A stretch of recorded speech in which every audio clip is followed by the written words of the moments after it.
Hello everyone, this is Bushra Khan. Welcome to RNN podcast. नाजरीन, usually हमारे जो podcast sessions होते हैं वो पॉलिटिकल जो टॉपिक्स होते हैं उस पर होते हैं. रोज़ डेली अपडेट्स जारी होती है आप लोगों को, लेकिन कोशिश होती है कि पॉलिटिकल अपडेट से हटकर भी कोई ना कोई सब्जेक्ट आपके साथ शेयर किया जाए या कोई इन्फॉर्मेशन जो बहुत मुफीद है या अवेयरनेस फैलाई जाए.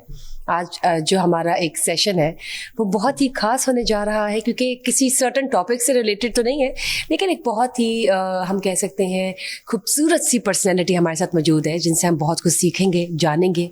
उनकी ज़िंदगी के वो पहलू उनके साथ वो हमारे साथ शेयर करेंगे जो आज से पहले आप लोग ने कभी नहीं सुने. और जब बात करते हैं बिज़नेस की, सरमायाकारी की, इन्वेस्टमेंट की, कैपिटल की, ब्रेनस्टॉर्मिंग की, उसको फिर एक पेपर पर लिख कर उसको डेवलप किस तरह करना है, उसको स्ट्रक्चर कैसे देना है, उसको एग्जीक्यूशन तक कैसे पहुँचाना है, किसी बिजनेस सेटअप की बात करते हैं. इवन कि अगर पाकिस्तान की यूथ की आज के ज़माने की बात करें तो कितनी मायूस है. पाकिस्तान छोड़ के जाने के लिए वो एक लम्हा नहीं सोच रही और सोचती है कि बाहर जाकर वो बिज़नेस सेट कर ले, क्योंकि यहाँ पे तो ना एम्प्लॉयमेंट के चांसेस उस तरह से अप टू द मार्क है और ना बिज़नेस की अपॉर्चुनिटीज़ इतनी बेहतरीन है. लेकिन ऐसे हालात जिस तरह के मौजूद हैं उनको मद्देनज़र रखते हुए फिर भी हमारे पास एक जीती जागती ज़बरदस्त सक्सेसफुल एग्जाम्पल मौजूद है एज अ CEO. बिज़नेस के एम्पायर हम कह सकते हैं, जिन्होंने चेन्स खड़ी कर दी हैं. पंजाब के तमाम शहरों की बात करें, पाकिस्तान की टॉप लीडर डिपार्टमेंटल स्टोर्स की बात करें तो उनमें से एक उनकी चेन्स है जो उन्होंने सेट की है. उन्होंने इस बिज़नेस को सेट किया है और तमाम इंटरनेशनल स्केल पर उनकी चेन्स को जाना जाता है. इंटरनेशनली वो रिनाउंड है. किस तरह से उन्होंने as a successful businessman CEO बनकर ये सारा ख्वाब पूरा किया और कितने हज़ारों लोगों को एम्प्लॉयमेंट के चांसेस उन्होंने फराहम किए, और किस तरह से क्या स्ट्रेटजीज़ थी, क्या विजन था, क्या मिशन था, किस तरह से उन्होंने अपनी स्ट्रेटजीज़ को इकट्ठा करके आज एग्जीक्यूशन तक पहुंचाया. और आज हम देखते हैं कि टॉप नॉच बिजनेसमैन की जब बात होती तो उनमें से वो एक है. इसके अलावा उन्होंने क्या वाकई कोई कैपिटल लगाया, या कैपिटल की ज़रूरत नहीं होती, या ये सारी मिथ है? क्या इन्वेस्टमेंट के बगैर भी बिजनेस खड़े किए जा सकते हैं, या सिर्फ एक स्मार्ट माइंड चाहिए? ये सब जानेंगे आज. मेरे साथ मौजूद है अल फतह ग्रुप के CEO, chief executive officer mister Anees Iqbal Sheikh. अस्सलाम वालेकुम. जी वालेकुम सलाम. बहुत शुक्रिया, आपने आज इतना ज़्यादा कुछ मेरे बारे में बोल दिया. हालांकि मैं तो बैक ऑफिस का आदमी हूँ, काम करने का सिर्फ शौक़ रखता हूँ. तो जो भी आपने कहा वो मैं इसको हमेशा कम्प्लीमेंट समझूंगा. Thank you. क्योंकि इतने अच्छे कोई भी कम्प्लीमेंट देता है तो ये एक ब्लेसिंग मैं समझता हूँ खुदा की तरफ से. बाकी वक्फा मैं आपको चीज़ें बताऊँगा कि कैसे होना चाहिए. जैसे आपने फरमाया 2-3 चीज़ों में कि पहला क्वेश्चन ये है कि यूथ क्यों जा रही है, मायूस है, और मायूस क्यों सर? वो देखिए, मैं तो अभी एक मीटिंग हुई है, PM साहब ने बुलाई है मुख्तलिफ लोगों को कि मल्टीनेशनल क्यों भाग रही है. देखिए, मैं समझता हूँ हमारा मुल्क जैसा मुल्क कोई नहीं है. I been to more than 80 different countries. जो एज ए टूरिस्ट में गया, देखा, ऑब्जर्वेशन की. हमारे मुल्क में थोड़ी सी प्लानिंग का फुकदान हो सकता है, अनस्टेबिलिटी का हो सकता है, लेकिन हमारा जैसा मुल्क कोई नहीं है. मुझे बहुत सारे लोगों ने कहा कि सऊदी अरब खोल लें, UAE दुबई में देख लें. मैं आज भी इस बात पे कायम हूँ कि हमारे मुल्क में इतना पोटेंशियल है, अभी पॉपुलेशन का इतना ज़्यादा प्रेशर है कि हमें इस मुल्क में काम का बहुत ज़्यादा वसअत अभी भी है. उसके लिए सिर्फ नीयत चाहिए होती है. अब अगर आप शॉर्ट टर्म पे आप चीज़ सोचें तो यूथ को भी नहीं सोचना चाहिए, इसमें मेहनत करें. और मैं समझता हूँ हर जगह पे अब कमिंग ईयर जो आ रहे हैं, जैसे मैं बहुत पूरी उम्मीद हूँ 2026 में जो टेररिज्म है, इस जैसी चीज़ों को हमारी जो आर्मी है इंशाल्लाह ताला बहुत अच्छे तरीके से देख रहे हैं. ये मुल्क स्टेबल हो जाएगा इंशाल्लाह ताला. और पहले भी था, प्रॉब्लम आती रहती है, लेकिन मैं अपने मुल्क के बारे में आज फिर ये कहूँगा, जितनी भी मेरी जवान नस्ल है, इस मुल्क में बहुत ज़्यादा गुंजाइश है. प्लीज़ मुल्क से बाहर जाना चाहे तो चला जाए, ठीक है, कुछ टाइम शॉर्ट टर्म के लिए, लेकिन इस मुल्क में बहुत ज़्यादा गुंजाइश है. और 1 साल के अंदर आप देखेंगे ये मुल्क में और बहुत ज़्यादा बेहतरी आ जाएगी. बिल्कुल दुरुस्त कहा आपने कि it's never late. Relative choices हैं कि अगर कोई बाहर जाना चाहे तो आप उसे फोर्स नहीं कर सकते रोकने के लिए, लेकिन बेहतरीन ये है कि आप अपने मुल्क के लिए कुछ करें और वहीं पर अपना सेटअप बनाकर एक अपना लोहा मनवाएं, जिस तरह आपने बनाया. तो सर, अगर मैं आपकी बात करती हूँ, एक यूथ की ही बात करते हैं या किसी भी इंसान की जो कि किसी भी ज़िंदगी के हिस्से में अपनी एम्प्लॉयमेंट को रद्द करना चाहता है या बिजनेस स्टार्ट करना चाहता है, उसके पास कोई आइडिया है, तो क्या उसके लिए कैपिटल होना ज़रूरी है? क्या उसके लिए सरमायाकारी या कुछ पैसे होना ज़रूरी है, या बगैर किसी इन्वेस्टमेंट के भी वो स्टार्ट ले सकता है? क्या स्ट्रेटेजी है? ले सकता है, लेकिन देखिए कैपिटल तो चाहिए होता है, लेकिन कुछ छोटे पैमाने पे बगैर कैपिटल के भी हो सकता है। जैसे मैं समझता हूँ, मैं अपनी फील्ड की बात करता हूँ, किसी बहुत बड़ी इंडस्ट्री की बात नहीं करता, उसके लिए फिर आपको बैंक लोनिंग और ये चीज़ें बहुत ज़्यादा मसाइल हैं काम बनने के लिए। तो ऑनलाइन बिजनेस में लोगों को जाना चाहिए आजकल, जिसमें इन्वेस्टमेंट की ज़रूरत नहीं होती। बहुत सारे लोग हमसे ही स्टॉक्स लेते हैं और आगे ऑनलाइन पे बेचते हैं। तो मैं समझता हूँ, मैं उन लोगों को इसलिए मैं उनका ख्याल करता हूँ कि ये लोग आगे बढ़ें, और इसमें ये ज़रूरी नहीं है कि मेरे कंपटीशन में मुझसे महंगी बेचते हैं, सस्ती बेचते हैं, मुझसे लेते हैं, मेरा मार्जिन कम होता है या नहीं होता। मैं चाहता हूँ ये लोग किसी भी काम में बच्चे आएँ और आगे बढ़ें, उनका हौसला अफजाई करनी चाहिए। At my age I am young, I am 64 only, मैं अपने आप को यंग कहता हूँ 64, क्योंकि मेरे अंदर काम करने की जो अभी भी गुंजाइश है मैं समझता हूँ बहुत ज़्यादा है। इसलिए कि हर रोज़ आप मुख्तलिफ जो मसाइल से जब लड़ते हैं ना, तो आपकी हिम्मत और बढ़ जाती है। मसाइल तो हर जगह पे होते हैं, हमारे यहाँ इसलिए होते हैं कि थोड़ी सी प्लानिंग का फुकदान है।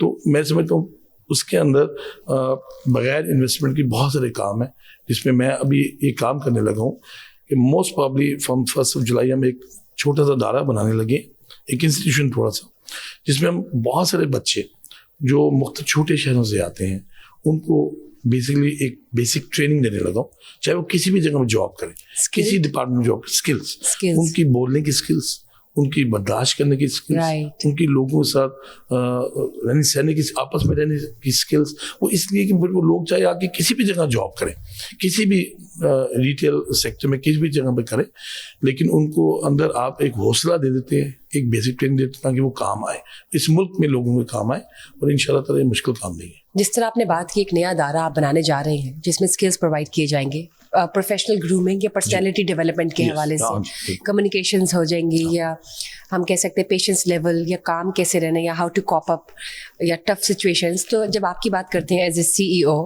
तो आपने भी अपनी ज़िंदगी में ज़ाहिर है माशाल्लाह आप देख रहे हैं किस तरह से अपने टफ फेजेस को गुजारा, या अगर हम ये कह लें कि आपने कुछ ऐसे सर्टन केसेस देखे होंगे या सिनेरियोज देखे होंगे जिसमें एट टाइम्स आप almost you are about to lose your patience, या sometimes it's testing your nerves. तो किस तरह से आप कॉप अप करते हैं, या कोई ऐसा एक्सपीरियंस आप अपने हमारे साथ शेयर करें? How do you do that? देखिए, I am a third generation, my business is like 85 years old. So I'm a third generation. I'm working with my family business like for the last 48 years. I was very young when I was in government college, and I have to join my business, family business. Whatsoever, I've seen 3 times in my life zero and hero, 3 times. Right.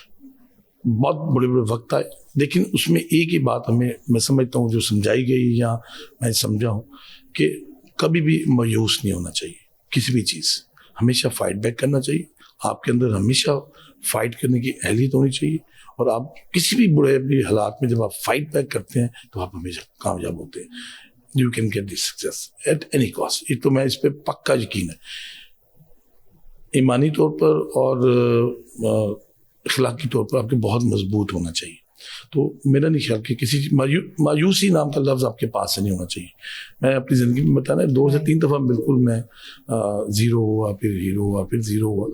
तो उसमें मैंने खुद, लोगों ने देखा, मैंने भी देखा कि मुझे फील हुआ कि I have just done it. तो इसलिए मैं समझता हूँ कि इतना बड़ा मुश्किल काम नहीं है। दूसरा आपका जो सवाल था, जो पेशेंस जो है, उसमें पेशेंस सबसे ज़रूरी चीज़ है। पेशेंस के लिए तो आपका ये है कि आपके अंदर इतना ज़्यादा होना चाहिए। पब्लिक डील जब आप कर रहे हैं ना, तो उसमें पेशेंस का तो होना बेहद ज़रूरी है। वैसे भी हमारा मज़हब ये कहता है, रिलीजन कहता है कि आपके पास लोग कुछ भी कोई कंप्लेन करते तो आपको उनका मसले का हल निकालना है और पॉजिटिव रहना। Be positive, be positive and be positive. उसमें आप हर मसाइल का हल निकलाएंगे। मुझे हमारे एक दोस्त ने, जुडिशरी में है, बहुत अच्छी जगह पे है, तो उन्होंने मुझे कहा यहाँ पर बेतहाशा केसेस होते हैं जो हल नहीं होते। मैंने उनको एक ही बात कही, मैंने कहा देखिए मेरे पास हर चीज़ का इलाज है सिवाय मौत के। हंसना शुरू हो गया। उसके लिए मैंने कहा कि आपको सिर्फ फ्लेक्सिबल होना, लोगों को माफ़ी देनी है, लोगों से खुद नुकसान करके थोड़ा सा पीछे हट जाना, हर चीज़ का जवाब निकलेगा। कोई केस नहीं रहेगा कोर्ट में अगर बहन भाई माँ बाप आपस में लड़ रहे हैं ना, करीबी रिश्तेदार, थोड़ा सा भी कोई बर्दाश्त हो, थोड़ी सी फ्लेक्सिबल हो जाए, अपने हिस्से को थोड़ा सा नुकसान करते हैं तो सारे केसेस ख़त्म हो जाए। तो ये जो इखलाकी तौर पर और सिर्फ अपने हिस्से को कुछ नुकसान नफ़ा करके आप अगर चीज़ों को सुलह सफाई तब ले जाएं तो कभी कुछ नहीं। देयर इज नो हार्म, बिल्कुल ठीक है आपने। और हार्मनी और पीस जो है वो आपको by the end of the day मिलेगी। तो सर आपने इखलाक की बात भी की, अगर मैं ये कहूँ कि इमोशनल इंटेलिजेंस या IQ लेवल या वो कंसीव या परसीव करने वाली एक वाइब्स होती है, एक एनर्जी होती है डिफरेंट सिचुएशंस में, क्या वो बहुत इंपॉर्टेंट है या वो किस तरह से क्या स्ट्रेटजी होती है उसकी एज अ CEO, आपको क्या लगता है? जी देखिए, आजकल जो भी है ना, जो सबसे बड़े वेपन्स हैं वो आपके इक्विपमेंट होता है। आजकल इक्विपमेंट बहुत बड़ा वेपन्स है जिससे आप अपने बिजनेस को बढ़ाते हैं। राइट। स्पेशली जो है AI एक ऐसी चीज़ है जिसमें जैसे हम लोग अपने लिए बेस्ट जो ऑप्शन जो है वो माइक्रोसॉफ्ट का, पहले तो रिटेल का 360 AX 360 हमने वहाँ से अमेरिका से चूज़ किया, फिर यहाँ लेके आए। उसमें ये है कि बेतहाशा सॉल्यूशंस हैं। ये जो वेपन्स होते हैं ये सब चीज़ें आपको साथ साथ आपके हेल्प करती हैं और फिर आपके पेशेंस को और आपकी तमन्नाओं को और आपकी हिम्मत को बढ़ाती हैं। तो ये आपके वेपन्स होते हैं। जैसे किसी भी जंग में अगर आपके पास वेपन्स अच्छे तो आपकी हिम्मत को और बढ़ाएंगे। जज्बा तो होता ही है, जज्बा तो एक बेसिक चीज़ है, आपकी हिम्मत और जज्बा है जिसमें आपने काम करना है। तो मैं समझता हूँ कि हमारी जो जितनी भी जेनजी है, जो भी लोग हैं, ये हमसे बेहतर है। हम जिस एज के हैं या जिस हम लोग इतने मैं समझता हूँ हमारा एक्सपोजर इतना नहीं था जितना आजकल की लोगों का है मीडिया से, चीज़ों से। तो आई थिंक ये बहुत आसान है कि अगर वो थोड़ी सी नीयत से करें तो पाकिस्तान जैसा मुल्क कोई नहीं। बिल्कुल ठीक है आपने। अगर ChatGPT और AI की बात करते हैं जो कि अब इस ज़माने में आ चुकी है और ऑब्वियसली उसको अडेप्ट तो करना ज़रूरी है बिकॉज आपने इसके साथ साथ रहना है अगर आपने तरक्की करनी है। और जिस तरह आपने कहा कि ये आज का एक्सपोजर और आपके ज़माने का एक्सपोजर में there is a difference, no doubt. तो आप इसको किस तरह से देखते हैं कि ये जो डिजिटल ट्रांसफॉर्मेशन है इसको ये एक स्ट्रेटेजिक तरीके से कामयाबी देती है बिजनेस में और इसको अडॉप्ट करना चाहिए या नहीं? 100% जी, इसके बगैर तो आप कर नहीं सकते। जितने भी आज के AI जितने भी मैंने कहा, मैं उसको एज ए वेपन इस्तेमाल करता हूँ। इसके बगैर तो डिजिटलाइजेशन तो एक ऐसी चीज़ है कि आपके हम किसी ज़माने में, मैं सोचता हूँ अपने ज़माने में, तो ज़माने से इतना पुराना भी नहीं है, लेकिन ये था कि इस ज़माने में हम चेक से लोगों को पेमेंट्स किया करते थे। राइट। आजकल आप 300 बंदों को पेमेंट एक IBFT के जरिए कर सकते हैं। IBFT टेक्नोलॉजी, यानी कम टाइम में स्मार्ट मूव, स्मार्ट सॉल्यूशंस, ये इतना ज्यादा जबरदस्त इंटरेस्टिंग चीजें हो गई हैं आजकल के ज़माने में। Single click away. यस, तो सब कुछ डिजिटली, आप दुनिया भर में कहीं नहीं जाते। मेरे 8 जगह पे दुनिया में मेरे ऑफिसेज हैं। UAE में मेरा हेड ऑफिस है, ऑस्ट्रेलिया में है, UK में है, USA में है, थाईलैंड में है, चाइना में है, स्पेन में है, 1-2 मुल्क, उसमें से हम वहाँ से इंपोर्ट करते हैं, ट्रेड करते हैं, तो आपको जाने की जरूरत नहीं होती। डिजिटलाइजेशन ऐसी ज़बरदस्त चीज़ है और AI कि उसने दुनिया में चीज़ों को बहुत कम टाइम में बहुत ज़्यादा काम करने की सलाहियत दे दी है। ज़बरदस्त। बहुत ज़्यादा कम टाइम में बहुत ज़्यादा सलाहियत दे दी है। तो ये तो सिर्फ आपकी एक नीयत, मैं समझता हूँ हर चीज़ में एक नीयत जो होती है वो सबसे इम्पॉर्टेंट है। वो आपका हौसला भी बढ़ाती है। आप हर काम में, मुश्किलात तो हर मुल्क में है, आप कहीं भी चले जाएं। मैं ये समझता हूँ हमारे मुल्क में बहुत ज़्यादा मुश्किलात का अंबार है, अभी स्टेबल नहीं है, पॉलिसी स्टेबल नहीं है। ये आहिस्ता आहिस्ता आहिस्ता ये सब चीज़ें ठीक होंगी। किसी जगह किसी को बाहर जाने की जरूरत नहीं है, किसी जगह किसी को सोचने की जरूरत नहीं है। इस मुल्क में बहुत पोटेंशियल है, बहुत ज़्यादा। ये मिनरल्स, रिसोर्सेज रिच है, रिच हर लिहाज से रिच है सर। बिल्कुल, प्लीज कंटिन्यू। तो मैं ये समझता हूँ कि इसमें जो सबसे बड़ा एक ही फैक्टर है कि we are lucky to be a Pakistani. यकीनन ये मेरा इस पे पक्का यकीन है। कोविड में लोगों ने कहा कि ये हो गया, वो हो गया, ठीक है, जैसे भी कोविड में दुनिया में problems I, I was one of the few people जो कोविड में भी मैंने अपने बिजनेस को बढ़ाया। जबरदस्त। लोगों ने कहा कि ये क्या होगा। आज मैं मोर देन 5,500 लोगों से ज़्यादा मैं काम उनके साथ ट्रेड करता हूँ, मेरे साथ काम करते हैं मुख्तलिफ मद में, टेम्प्रेरी या परमानेंट की शक्ल में। और मैं समझता हूँ कि ये लोगों को साथ लेके चलना, उनको जॉब्स देना, अगर जो बिजनेसमैन है, मैं समझता हूँ अभी भी मेरा पैगाम है ऊपर भी लोगों के लिए, जो बिजनेसमैन किसी भी कैटेगरी का है, कोई मुल्क बगैर बिजनेसमैन के सपोर्ट के बगैर नहीं चल सकता। सो मेरा यही राय है कि जो लोग बिजनेस करते हैं उनके पास 20-20, 25, 30 साल की हिस्ट्री है, एंड हैविंग सेड कि वो बेस्ट टैक्स पेयर्स हैं, तो उनके लिए गवर्नमेंट को भी ऐसी पॉलिसी थोड़ी सी नरम करनी चाहिए। और मैं अभी भी कहता हूँ हमारे ट्रेड में 80% जो स्मॉल ट्रेडर्स हैं, जो मेरी ही कम्युनिटी हैं, उनको प्रॉपर टैक्स नहीं किया गया। सिर्फ 20% जो चेन स्टोर्स हैं वो 80% टैक्स देते हैं। तो ये चीज़ें ग्रेजुअली सेटल होंगी और इंशाल्लाह मुल्क में कोई प्रॉब्लम नहीं होगी। बिल्कुल ठीक है आपने सर। अगेन अगर मुल्क की बात करते हैं जनरल स्केल पर, तो अगर हम इकोनॉमी को देखें तो आपको क्या लगता है कि पाकिस्तान की जो इकोनॉमी है वो व्हाट डू यू फोरसी कि क्या स्टेबल होगी आने वाले वक्तों में? और अगर इसी तरह के और बिजनेसेस खुलना शुरू हो जाए और एक्सपोर्ट्स जो है मैक्सिमाइज होना शुरू हो जाए, तो आपको क्या लगता है? देखिए, वो तो दुनिया में एक ही है, आपके एक्सपोर्ट होनी चाहिए, आपकी टूरिज्म होना चाहिए, आपकी सिक्योरिटी होगी, टूरिज्म होगा, आपकी एग्रीकल्चर एक्सपोर्ट होनी चाहिए। ये 3 मोटी चीज़ें, आपकी इंडस्ट्री होगी, रेवेन्यू जनरेट भी करती है जाहिर। पूरा एक कंप्लीट एक ये मिथ है कि 3 चीज़ें होंगी तो बात बनेगी। सबसे पहले मैं कहता हूँ आपकी एक्सपोर्ट कैसे होगी, आपकी इंडस्ट्रियलाइजेशन अच्छी हो, आपकी एग्रीकल्चर अच्छी हो, फिर आपकी जो टूरिज्म है, सिक्योरिटी अच्छी होगी, टूरिज्म बढ़ेगा। बिल्कुल। तो पाकिस्तान में इतना खूबसूरत मुल्क है, यकीनन इसमें इतने अच्छे स्पॉट्स हैं, तो यहाँ पर थोड़ी सी टूरिज्म पे तवज्जो की जाए तो इस सब ज़्यादा जो आपका फॉरेन एक्सचेंज है वो ऐसे आएगा जैसे चिमटेगा आपके साथ।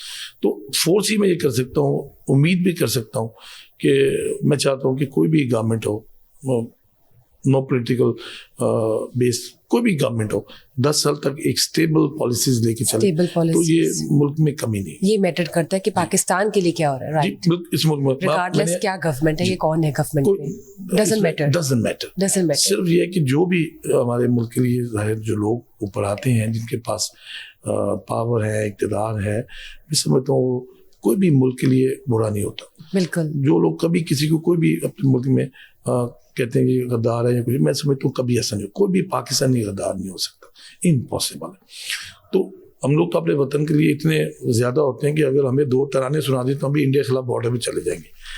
मेरे जैसे बंदे हजारों लाखों हैं, राइट, कि 2 तराने सुन के भी इंडिया से लड़ने चले जाएंगे। पेट्रियोटिक, बिल्कुल। तो सिर्फ मैं कहता हूँ कि थोड़ी सी पॉलिसी का तसलसल होगा तो मैं फोर्स ही करता हूँ कि मुल्क में कमी नहीं होगी, इंशाल्लाह ठीक होगा। मैं समझता हूँ कि हमेशा अच्छी सोच रखनी चाहिए, अच्छी बात करनी चाहिए, तो मैं समझता हूँ कि इंशाल्लाह ताला इस मुल्क में कमी नहीं है। बिल्कुल ठीक है आपने सर। अगर हम बात करते हैं टूरिज्म की, अगर हम बात करते हैं बाहर से आने वाले लोग जिनको कोई मौका मिल जाए, फॉर एग्जांपल अब बसंत है, जस्ट 2 days अवे, आप उसको किस तरह देखते हैं? आपको कैसा लगता है बसंत का वीकेंड जो है वो कैसा होने वाला है? और मतलब ओवरऑल बताइएगा कि हमारा क्या बनता है, किस तरह से सेफली इसको प्ले करें, या how to cope up with it, execution smooth हो, और आप क्या खुद भी सेलिब्रेट कर रही हैं, क्या प्लान्स है? कॉप अप करना, देखें बसंत जब हम ज़माने में बसंत करते तो हम बहुत ज़्यादा बसंत बड़ी करते थे, रातों को बेताशा मेहमान आते थे, ब्यूरोक्रेट्स आते थे, दोस्त अहबाब आते थे, हर कहता था कि बसंत में जाना पाकिस्तान में। शादी नहीं, बसंत के साथ शादी रखनी, ये बसंत के साथ हर चीज़ घूमती, उसमें बेताशा आपका फॉरेन एक्सचेंज आता था। अभी मैं स्पेशल थैंक्स करूंगा सीएम पंजाब का, जिन्होंने इनिशिएटिव लिया। हमने तो अपने स्टोर पे बड़ी बड़ी पतंगे लगा के लिखा, जबरदस्त, ये special thanks to CM Punjab, इसलिए कि उन्होंने इनिशिएटिव लिया ये वाला 25 साल बाद। इसमें लोगों का आपस में रवादारी, लोगों की आपस में मिलना जुलना, जो एक स्ट्रेस है, जो एक टेंशन है, वो रिलीफ हो जाती है, साइकोलॉजिकल हीलिंग भी है, और बहुत ज़्यादा। फिर उन्होंने पूरा ट्रांसपोर्ट को बहुत अच्छा किया, 3 दिन ट्रांसपोर्ट फ्री होगी लोगों के लिए, ये भी कर दी, जो आम लोग हैं उनके लिए ट्रांसपोर्ट फ्री कर दी, सिक्योरिटी के बगैर जो होते हैं। तो आई थिंक ये बहुत अच्छी मूव है, और मैं समझता हूँ ये अभी आएगा, उसमें सिक्योरिटी का बहुत बड़ा इंतजाम उन्होंने किया हुआ, तो ये बहुत अच्छा किया है। मैं समझता हूँ ये 25 साल बाद ये एक मिरेकल, और आई एम वेरी हैप्पी कि हम लोगों तो हर जगह पे अपने डिपार्टमेंट स्टोर में लोगों को, जो सेल स्टाफ है मेरा एग्जीक्यूटिव, सबको येलो हमने स्कार्फ दे दिए हैं, बैजेस पतंगों को बना के दे दिए हैं to create the festival lively environment. Yes, फिर हमने डिस्काउंट्स दे दिए हैं बेतहाशा 3 दिनों के लिए, स्पेशल डिस्काउंट दे दिए हैं। और जो स्पेशल ड्रेस पहन के आता है येलो या स्पेशल आता है तो उसको एक एक्स्ट्रा डिस्काउंट हमने दे दिया जो हमारे सोशल मीडिया पे है। ये तो बहुत अच्छी स्ट्रेटजीज है, यही कंसीडर की जाती है सक्सेसफुल बिजनेसमैन की जानिब से। सर, आपको काइट फ्लाइंग आती है? जी। तो आपके भी प्लान्स है काइट फ्लाइंग के, और आपने वो तमाम जो चरखा, गुड्डी, डोर वगैरह सब ले लिया है? देखिए जी, हाँ बिल्कुल 2 तरीके बड़ी मुश्किल से मिला। एक्चुअली हमारी तो फैमिली में बहुत ज़्यादा शौक था, बचपन से हम लोग करते थे सारे। अब तो ज़ाहिर है इस वजह, लेकिन जो हमारे जूनियर्स हैं, बच्चे हैं, उनके बच्चों के बच्चे हैं, सब लोग इस पर बहुत ज़्यादा एक्साइटेड हैं। तो मेरा एक घर है जो बहुत पुराना है, 1927 का, जो श्यामनगर में 1927 का हमारा भाई घर। तो उसमें हम लोग सारे सेलिब्रेट कर रहे हैं 7th की नाइट को और 8th की मॉर्निंग को। तो मैं समझता हूँ ये होना चाहिए, बड़ा अच्छे तरीके से मौका मिल जाता है, मौका मिलता है, सब फैमिली भी इकट्ठी होती है, बच्चे एक दूसरे को जानते हैं। अच्छा इखलाकी ये गेम है। इसमें कोई म्यूजिक बहुत ऊंचा नहीं होना चाहिए, किसी किस्म का रेड लाइन से चीजें नहीं जानी चाहिए। तो आई थिंक बहुत अच्छा है। इट्स अ गुड आइडिया, और उम्मीद है कि सब मिलकर इस पर तावन करें ताकि स्मूथ एग्जीक्यूशन हो। मैंने तो स्पेशली डिस्काउंट्स ऑफर किए हैं, बहुत बड़े 3 दिनों के लिए। अल्फता डिपार्टमेंटल स्टोर्स में डिस्काउंट्स है। तो मैं रिपीट करती हूँ, मैं नाज़रीन को ये बताना चाहूंगी कि ऑब्वियसली अगर आपने जेन्युइन प्रोडक्ट्स लेने हो, आप आंखें बंद करके अल्फता ग्रुप जा सकते हैं, और वहाँ पर आप कोई भी प्रोडक्ट्स हो, इवन के परफ्यूम्स जो है, जब मैं कल ही मैंने गिफ्ट करा था, तो आपको पता है बर्थडे किनकी थी, तो वहीं से मैंने लिया। बिकॉज हर जगह पे यही कहा जाता है अगर परफ्यूम लेने हैं और आप बाहर नहीं जा सकते तो आप अल्फता जाके लें, और इनके परफ्यूम्स मशहूर है कि जेन्युइन होते हैं। तो इसके अलावा ब्यूटी प्रोडक्ट्स हो, ग्रोसरी हो, बच्चों के everything from A to Z, जो सेक्शंस होते हैं, everything from A to Z, yes, everything that comes with in your house premises you can actually add. उस पे डिस्काउंट है जनाब, वीकेंड पे, बसंत वीकेंड। और अगर आपने रेड येलो ग्रीन पहना होगा तो उस पे तो स्पेशल डिस्काउंट है, और मुझे उम्मीद है कि 90% जो है उन सब ने पहना होगा। इस बार सब तैयारियां कर रहे हैं। फेस्टिवल जो होता है उसको एक माहौल को क्रिएट करना चाहिए। अब गवर्नमेंट इतना ज़्यादा हेल्प कर रही है तो हम लोगों को साथ देना चाहिए सबको। बहुत सारी कंपनीज ने बेतहाशा अच्छा लगाया, उसको प्रमोट किया है, रोड्स पे सब कुछ किया। तो हम जिस काबिल भी हैं उसमें तुमने अपना हिस्सा ज़रूर डालना, ताकि लोगों के अंदर खुशी आए, लोगों के अंदर ठहराव आए और स्ट्रेस ख़त्म हो। ये हमारा फ़र्ज़ बनता है। बिल्कुल ठीक है सर। अगर अगेन आपके अल्फता ग्रुप की बात करते हैं तो जाहिर है इतना हज़ारों की तादाद में आपके एम्प्लॉयज़ हैं, उनको डील करना, एक मैनेजमेंट होगी, एक स्ट्रेस मैनेजमेंट होगी, फिर उनको कॉप अप करना, फिर एक आपकी अपर मैनेजमेंट है जिसमें आप आ जाते हैं, फिर आपकी सारों की एक मशावरत और चैलेंजिंग टाइम, या कोई ऐसे केसेस होते होंगे, कोई एक्सपीरियंसेस होते होंगे, उनको कैसे, आपको ऐसा वाकया, मतलब कोई जैसे हम कहते हैं ना डू एंड डाई वाली सिचुएशन कभी आई हो? आपने बताया अप्स एंड डाउन्स तो ऑब्वियसली बिजनेस का हिस्सा है, लेकिन कुछ अगर आपको याद आता है तो शेयर करें। मैं आपको बताता हूँ। आपने जो बात की इसका लिंक करता है कि आपको अगर खुदा की ज़ात सबसे बड़ी है, वो आपको अगर इज्जत देती है तो आपको कुछ देती है, तो आपका फ़र्ज़ बनता है कि आपको सोसाइटी में क्या वापस देना है। सोसाइटी में अगर आप वापस नहीं देते तो फिर आप किसी काम के नहीं हैं। क्योंकि मैं समझता हूँ कि मुझे हमारे पेरेंट्स की साइड से ही था। अभी हमने बेतहाशा में हॉस्पिटल में पीडियाट्रिक वार्ड हमने बनाया हुआ है, ज़बरदस्त। हमारे पास गायनी वार्ड हमने बनाया हुआ है शालीमार में, हमारे पास शोक खाना में इमरजेंसी हमने बनाई थी। अभी बेतहाशा स्कूल इकरा के बनाए, बेदिया में सबसे बड़ा स्कूल बनाया 40 कनाल का। अभी हम एक ऑर्फन हाउस बनाने जा रहे हैं सेंट्रल पार्क पे, बहुत बड़ा यानी ऑर्फन हाउस है, मोर देन 250 चाइल्ड के लिए जो ऑर्फन हाउस होगा। उसके बाद बेतहाशा चीज़ें करने की कोशिश करते हैं। जी बिल्कुल, अपनी बात करते हैं। वो अभी जो मेरे एम्प्लॉयज़ हैं उनके लिए मेरी बहुत एक अच्छी स्कीम है।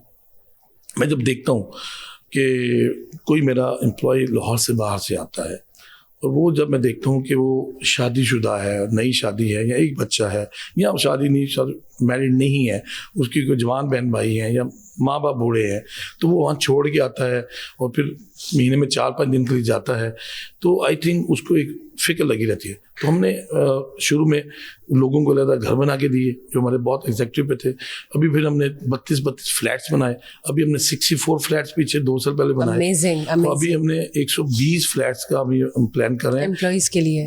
उसके लिए 24 घंटे सर्वेलेंस होती है और पूरे सिक्योरिटीज होती हैं। जब वो जाते हैं तो उनको फिक्र नहीं होती कि पीछे उनके बाल बच्चों को कोई प्रॉब्लम ना हो। That's amazing. इसलिए कि जब वो घर लाहौर में लेते हैं तो 10-20 हज़ार का बहुत एक कमरा आता है। Obviously. तो उनको सिक्योरिटी नहीं मिलती। तो मैं समझता हूँ कि ये हमारी जो है ड्यूटी है, जो मेरे एम्प्लॉयज़ हैं उनके लिए हर तरह का मेडिकल फैसिलिटीज़, उनके पीएफ बनाना, प्रोविडेंट फंड बनाना, हाँ जी। उनको हर तरह के जैसे गाड़ियाँ, मोटर बाइक्स, कुछ भी आप पर्स जो उनको बेहतर क्वालिटी लाइफस्टाइल दे सके, क्योंकि वो उनकी जिंदगी को मैं आसानियां लेके आना। बहुत बेहतरीन। तो बहुत इसके बगैर तो आप फिर उसका क्या फायदा कि अगर आप सिर्फ बिजनेस करके अपनी जिंदगी वन साइडेड अगर आप करें हो जाए, वो अंबार नहीं लगाने होते किसी भी पैसों के। हम तो एक साइकिल है, आप उसको चला रहे हैं, हमें जो भी मिल जाए उसमें हम खुश होते हैं, लेकिन उसमें एक हिस्सा हमारे मैं मॉल में तो नहीं हूँ, मक्का मैं कह लूँ कि मैं बहुत ज़्यादा एक आदमी, लेकिन मैं इस समय तो हमारा पक्का यकीन है इस चीज़ पे कि आपको एक हिस्सा अपने मुलाजमन की लिए बेहतरी के लिए चाहिए होता है, एक हिस्सा अल्लाह की राह के लिए बेहतरी चाहिए होता है, बाकी से आपको अपने लिए भी चाहिए होते हैं और बिजनेस की प्रमोशन के लिए भी चाहिए होता है, क्योंकि ये बहुत ज़रूरी है। इसको एक बैलेंस करना एक बहुत ज़रूरी है। बिल्कुल ठीक है आपने, और आपने इतने बेहतरीन नेक कामों की बात की जो आप लोग ऑलरेडी कर रहे हैं। That's amazing, hats off to you. और बहुत ये एक हम कह सकते हैं इट्स अ ब्लेसिंग कि अल्लाह ताला भी चुनते हैं उन लोगों को जिनको अल्लाह ताला ने इस काम के लिए लगाना होता है। सो ये भी एक चीज़ डेस्टिन्ड होती है, आई वुड रादर से। हमारे मुल्क में एजुकेशन सेक्टर में और हेल्थ सेक्टर में बहुत गैप्स हैं, तो ये बहुत ज़्यादा गैप्स हैं। तो मैं तो सबको कहता हूँ, जितने भी लोग इंडस्ट्रियलिस्ट हैं, जितने हमारे दोस्त अहबाब हैं, जानने वाले हैं, सबको मैं यही रिक्वेस्ट करता हूँ, बहुत ज़्यादा पाकिस्तान में लोग बहुत ज़्यादा चैरिटी करते हैं, स्पेशली कराची में वाले लोग तो बहुत ही ज़्यादा बिल्कुल बिल्कुल। तो हम लोग तो अभी पीछे हैं पंजाब से, लेकिन हम इंशाअल्लाह ताला सब लोग को मैं ये अपील करता हूँ कि जो भी आपके शेयर्स हैं जैसे भी हैं उसमें सोसाइटी को वापस दें। बिल्कुल ठीक है आपने सर, सोसाइटी को वापस देना बहुत ज़रूरी है। गिव मतलब जो आपने पूरी जिंदगी कमाया, अब आपने दोबारा सोसाइटी के लिए भी करना है, खिदमत करके, खिदमत उनकी करके। बिल्कुल बिल्कुल। तो सर ये बताएं, अगर हम बात करते हैं अगेन एक्सपोर्ट्स के हवाले से मैं बात करना चाहूँगी, जैसे यूएस ने पाकिस्तान पर 19% लगाया, फिर इंडिया पे 50 से 18 तक हो गया, क्या इसका असर हमारे एक्सपोर्ट्स पर पड़ता है, हमारी मसनूआत पर? बहुत ज़्यादा पड़ता है। अब जब ग्लोबली कम्पीट करते हैं तो ज़ाहिर है किसी के ऊपर वहाँ पर उन्होंने पहले उसको 25 से 50 कर दिया तो पाकिस्तान की एक्सपोर्ट ने बहुत ज़्यादा फ़ायदा होना था। अब चूँकि उनको भी एहसास हुआ उनके इंडिया में, तो उन्होंने फ़ौरन से पहले अपने हथियार डाले और 16% में उन्होंने कहा कि हम आपके टैरिफ 16% कर देंगे। तो ये उनके लिए बहुत फ़ायदेमंद है। लाइक इट इज़ $500 बिलियन उनकी एक्सपोर्ट है। तो उन्होंने कहा जी कि इसमें बहुत स्पेसिफिक यूएस से होगी, तो ये एक डेफिनेटली उनकी भी एक्सपोर्ट बहुत फ़र्क पड़ता है। लेकिन अभी जो प्राइम मिनिस्टर साहब ने कुछ जो पॉइंट्स कम किए हैं 4.5% जो इसमें इंटरेस्ट रेट में, बहुत ज़्यादा फ़ायदा होने वाला है एक्सपोर्ट में।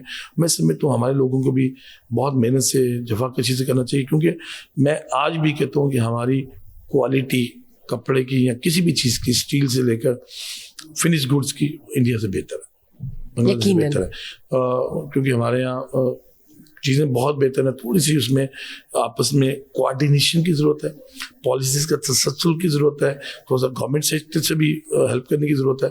तो इंशाल्लाह मैं उम्मीद करता हूँ कि पाकिस्तान का मुस्तकबिल बहुत अच्छा है। ज़बरदस्त। सर मैं अल्फता ग्रुप के हवाले से भी पूछना चाहूँगी, क्या आप लोग फ्रेंचाइज भी देते हैं या आप लोग खुद से ही जेन्युइनली अपनी चेन्स को बढ़ा रहे हैं? जी, हमने एक दफ़ा 5-6 साल पहले छोटा सा ट्राई किया था, छोटे जो लोकल स्टोर्स हैं कुछ फ्रेंचाइज करने में, लेकिन वो इतने अच्छे, मैं ट्रस्ट नहीं कर सकता लोगों पे जिनमें किया। फिर उनमें से मैंने 70% खुद वापस ले लिए, क्वालिटी की वजह से इन्वेस्ट नहीं करते, काम नहीं करते।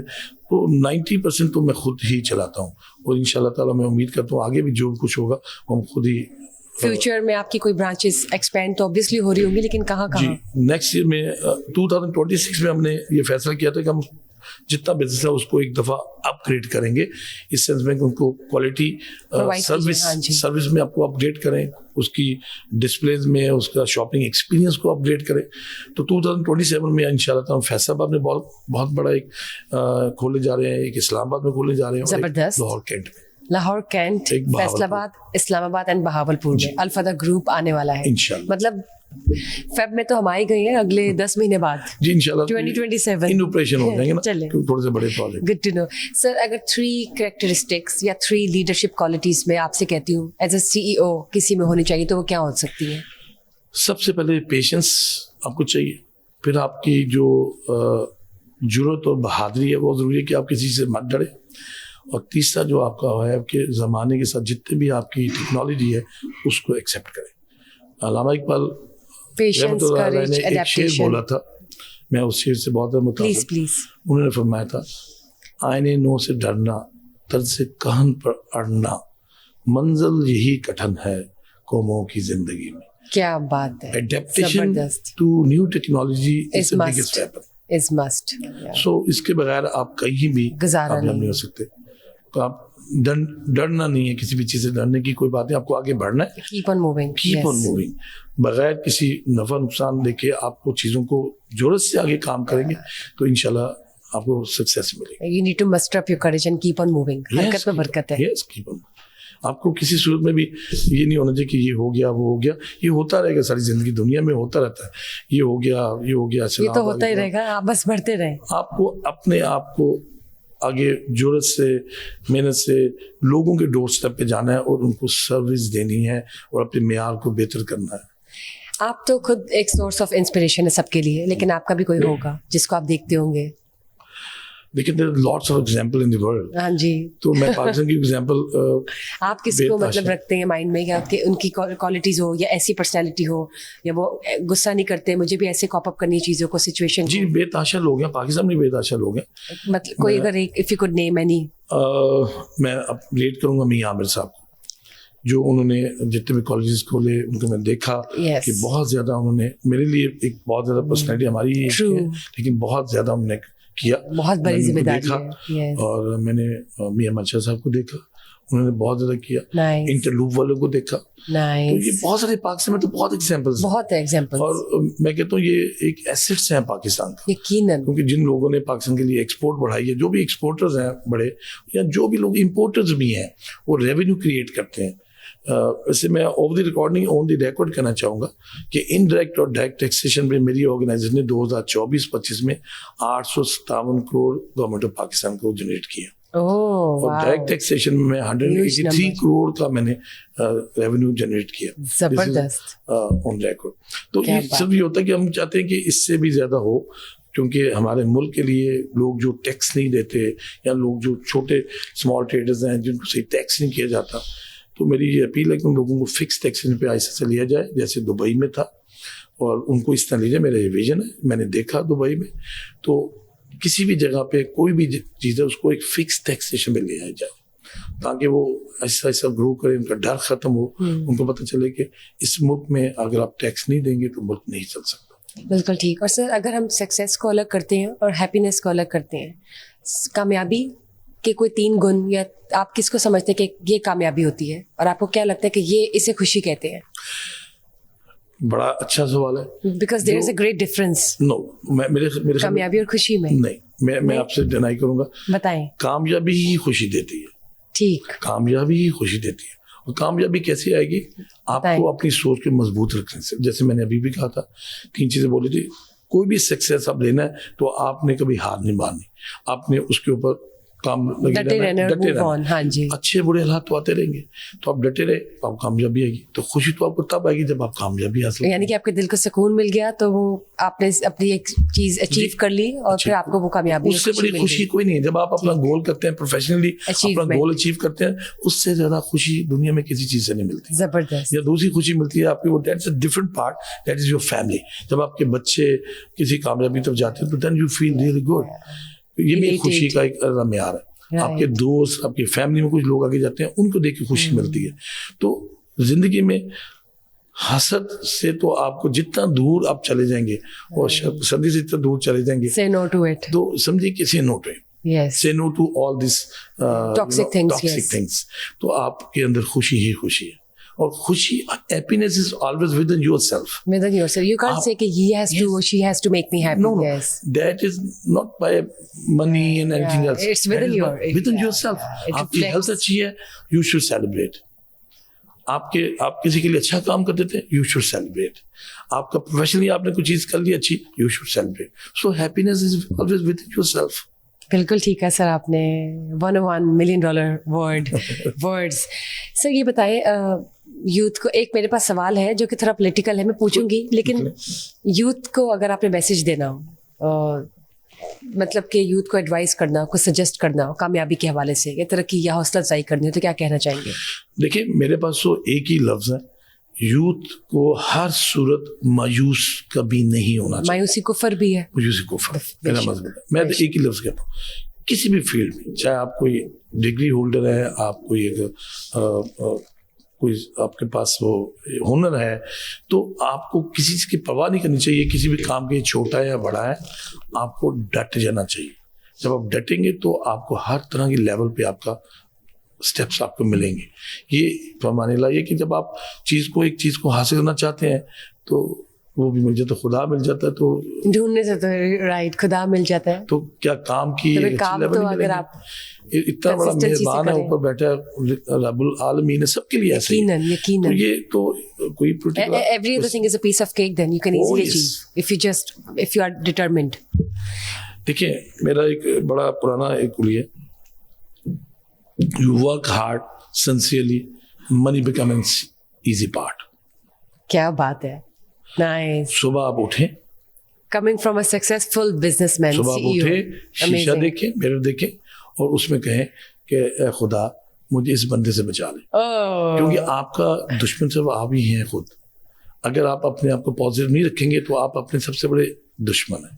तो सुबह उठ के शीशा देखें और कहें कि अल्लाह मियाँ मुझे इससे बचा ले, वो वाला बंदा जो आपके अंदर नेगेटिव कोई आंसर है, तो आप उससे बचेंगे तो you get all this success and happiness. तो जब आप सुबह सोकर उठते हैं तो सबसे पहले आप क्या करते हैं? अपना फोन चेक करते हैं या शीशे में बात करते हैं टू मोटिवेट योरसेल्फ, या हम कह लें कि न्यूज़पेपर पढ़ते हैं, कोई बुक पढ़ते हैं, क्या करते हैं? जी, मैं जब सुबह, मैं अर्ली राइजर हूँ, सुबह उठता हूँ तो मुझे सबसे पहले मैं नेचुरली कुछ चीज़ों के लोगों के आंसर करता हूँ फ़ोन पे, जो मेरे पास मैसेज आए होते हैं काफ़ी दिनों से पेंडिंग होते हैं, मैं ज़रूर उनको आंसर करता हूँ, ताकि आंसर करना इसलिए ज़रूरी है ताकि कोई ये ना समझे कि इसने मुझे जवाब नहीं दिया।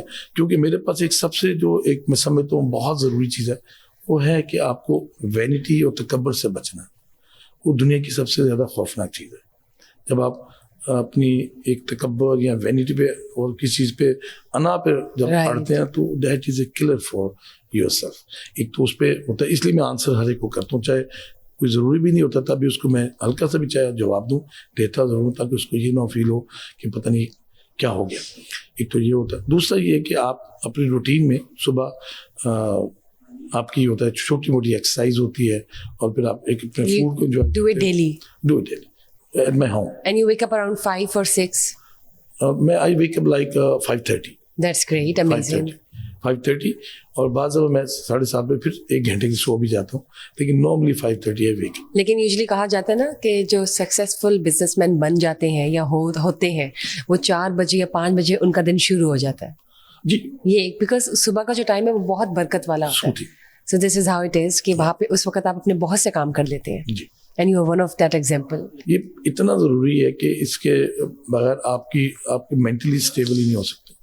मेरी तो सब यूथ को ये भी बहुत बड़ा पैगाम है कि मैं कई बच्चों को देखता हूँ जो 2 बजे सो के उठते हैं, तो मुझे सख्त रंज और अफसोस होता है कभी किसी को सुन लूँ तो मैं कहता हूँ ये बहुत बड़ा डिजास्टर है, पूरा दिन आधा आपका ज़ाया हो जाता है। बिल्कुल सर, ये बताएं, अगर आपसे आपकी पॉलिटिकल राय लेते हैं, आपको क्या लगता है 2026 आ गया है, वैसे तो मिस्टर इमरान खान आपको लगता है रिहा हो जाएंगे या नहीं? 8 फेब बसंत का दिन भी है, 3rd डे है बसंत का, कहा जाता है कि उस दिन धरना होगा, क्या लगता है कोई इम्पैक्ट पड़ेगा, कोई प्रेशर होगा, या मिस्टर इमरान खान की कोई डील हुई है? ये सारी बातें हैं, लेकिन आपको क्या लगता है? देखिए, I am totally out of politics and मैं तो पॉलिटिकली बिल्कुल नहीं होता, लेकिन as a citizen of Pakistan जी मैं ये कहता हूँ कहीं भी कुछ भी हो, रवादारी होनी चाहिए, एक रवादारी होनी चाहिए, हर चीज़ में मियाना रवि होनी चाहिए बिल्कुल, किसी भी साइड से, ताकि वो मुल्क के लिए स्टेबिलिटी का एक बायस बने। बस मैं ये मेरा यही आंसर है, क्योंकि इतना ज़्यादा मुझे पॉलिटिकली इतना मैं नहीं हूँ, लेकिन बेसिकली मैं समझता हूँ कहीं भी कोई भी चीज़ हो उसको इतना रेलिवेंटली अच्छे तरीके से अगर आप कहीं भी दो आइदर पार्टी कोई भी हो, तो आई थिंक मुल्क के लिए पहले सबको सोचना चाहिए, कोई भी पार्टी। तो इससे की जो बातें चल रही होती हैं कि एस्टेब्लिशमेंट और मिस्टर इमरान खान के दरमियान कोई डील हो रही है, कोई बातें हो रही है या वो मान नहीं रही, आपको क्या लगता है, आप क्या परसीव करते हैं कि क्या ये जो हम सुनते हैं वो सच होता है या चीज़ें कुछ हो रहा है और जो हमें नहीं सुनाई दे रहा वो एक दिन पॉपअप होगा? आई थिंक मेरा नहीं ख्याल कि अब जो चीज़ें सामने होती हैं वो सही होती हैं, गलत होती हैं, सही होती हैं जो टीवी पे या अखबार में आती हैं, तो आई थिंक ये तो हम जैसे आम लोगों को तो बिल्कुल नहीं इस बारे में कुछ पता होता कि क्या होगा। यानी सीइंग इज बिलीविंग, जब तक नहीं आएंगी चीजें सामने तब तक हम कुछ नहीं कह सकते। कुछ भी हो, हम चाहते हैं कि जो भी हो इस मुल्क के लिए अच्छा हो, बेहतर हो, बाय द क्योंकि एंड ऑफ द हम डे। तो पाकिस्तानी हैं सिर्फ। राइट। और सीएम पंजाब की बात करते हैं मिस मरीम नवाज की, आपको क्या लगता है कि जो वो परफॉर्म कर रही हैं, is it really up to the mark? जी, मैं समझता हूँ कि वो शी इज ट्राइंग हार्ड कि जो भी हो, क्योंकि बेतहाशा प्रॉब्लम्स हैं और वो भी है अपने प्रोविंस के लिए। I think if we compare the other province, तो she is trying to be much harder कि वो काम करना चाहती हैं और काम हो भी रहा है। वैसे ये बसंत का जो इनिशिएटिव है मैं बहुत अप्रिशिएट करता हूँ, ताकि लोग आपस में इकट्ठा होना, स्ट्रेस आउट होए। असल चीज़ होती है स्ट्रेस आउट होना, और एक लॉन्ग सा वेकेशन मिल जाएगा, फ्राइडे सैटरडे संडे, तो वो रिलैक्स करें, आपस में बातचीत करें, किसी भी जो फेसेस ऑफ लाइफ के हो, आई थिंक आपस में उनका एक खुशी का रिलेशन हो, एलिमेंट आ जाता है, एलिमेंट आता है, फेस्टिवल हो, उसमें लोग एक दूसरे माइल्ड हों, हार्ड सोच को ख़त्म करें, तो ये चीज़ होनी चाहिए। सर ये बताएं, before we wrap up the session, मैं जानना चाहूँगी आपके बारे में, आप जब कभी ड्राइव कर रहे होते हैं तो अपना कोई फेवरेट म्यूजिक सुनते हैं या क्या रेडियो सुनते हैं या कोई फेवरेट किसको सुनते हैं, सिंगर या नहीं सुनते गाने? I love music, actually I love music. मुझे जाहिर है जो पुराने अपने ज़माने के अभी भी लोग, किशोर कुमार, रफ़ी बहुत पसंद है एंड मैं उनको बहुत सुनता हूँ। तो इस बसंत पे कौन से सुनने वाले हैं आप? Jagjit Singh, yes, good singer. और इसमें एक और साहब थे, मुझे उनका नाम भूल गया, थोड़े फैट थे, अदनान समी, ज़माने बहुत अच्छा था उनका म्यूज़िक। तो इसमें पाकिस्तान में जो हमारे पास जो हैं बेतहाशा अच्छे सिंगर्स हैं, जिसमें मुझे मेहदी हसन साहब की जो उनकी गज़लें वो इतनी अच्छी हैं कि अहमद रुश्दी साहब की वो इतनी अच्छी हैं कि आप यानी हैरान हो जाते हैं कि कितनी अच्छी उन्होंने गायकी की हुई है, तो आप बेखुद हो जाते हैं। अगर सबसे बड़ा नाम तो मैडम नूरजहां का है, और उनके जो कुछ जो गाने हैं कुछ ऐसे हैं कि आप म्यूज़िक लगता है कि आपके अंदर चला जाता है, इस अच्छे तरीके से गाया हुआ, हार्ट टचिंग। आपको हर चीज़ में एक्टिव होना चाहिए। Basically from childhood I was the best swimmer, hockey भी खेलता था, तो ये चीज़ें तो आपको हर वॉक ऑफ लाइफ में आपको हिस्सा लेना चाहिए, जहाँ आपका बिजनेस हो, आपकी स्पोर्ट्स हो, आपके जर्नलिज्म हो, आपकी नॉलेज हो, ग्लोबली कोई नई चीज़ें हो, तो आपको हर चीज़ में। और sir before we now finally wrap up the session, मैं ये जानना चाहूँगी प्रोफेशनल डेवलपमेंट के लिए कोई बुक रिकमेंड करेंगे आप? देखिए, मैं बुक्स तो बेहताशा है, हम मार्केट में कोई भी लेते हो, डिफरेंट प्रोफेशनलिज्म के ऊपर डिफरेंट बुक्स हैं। मैं तो सिर्फ एक ही बात को हमेशा से कहता हूँ कि एक चीज़ थ्योरेटिकल एक अलग चीज़ है और एक प्रैक्टिकल एक अलग चीज़ है। तो आपको जहाँ पे भी जाना ना, उसमें हार्ड वर्क जो है ना सबसे बड़ी बुक है। हार्ड वर्क सबसे बड़ी बुक है। आपकी एक नियत और हार्ड वर्क जो है ना सबसे बड़ा एक्सपीरियंस है, यकीन है सबसे बड़ा एक्सपीरियंस है और सबसे ज़्यादा वो चीज़ है। बाकी बेतहाशा बुक्स मुख्तलिफ प्रोफेशन में ज़रूर उनसे गाइडलाइन लेनी चाहिए, लेकिन जब आप प्रैक्टिकली आते हैं चीज़ें बहुत डिफरेंट होती हैं, तो उसके लिए ये चीज़ ज़रूरी है। ज़बरदस्त, थैंक यू सर, मैंने भी बहुत कुछ सीखा आज आपसे। Thank you. और it was a wonderful lovely conversation. उम्मीद है कि नाजरीन को बहुत कुछ जानने को मिला और सीखने को मिला, और बहुत सी बातें हैं जो रह गई होंगी, लेकिन obviously we are going to have you again at our session and we would love to have you again of course. Thank you for taking out your precious time. बहुत it really means a lot and it was an honour to have you here and interview you. Pakistan जिंदाबाद. Pakistan Zindabad, yakinan. Thank you guys for watching us today. Just stay tuned for another session. Till then, bye bye.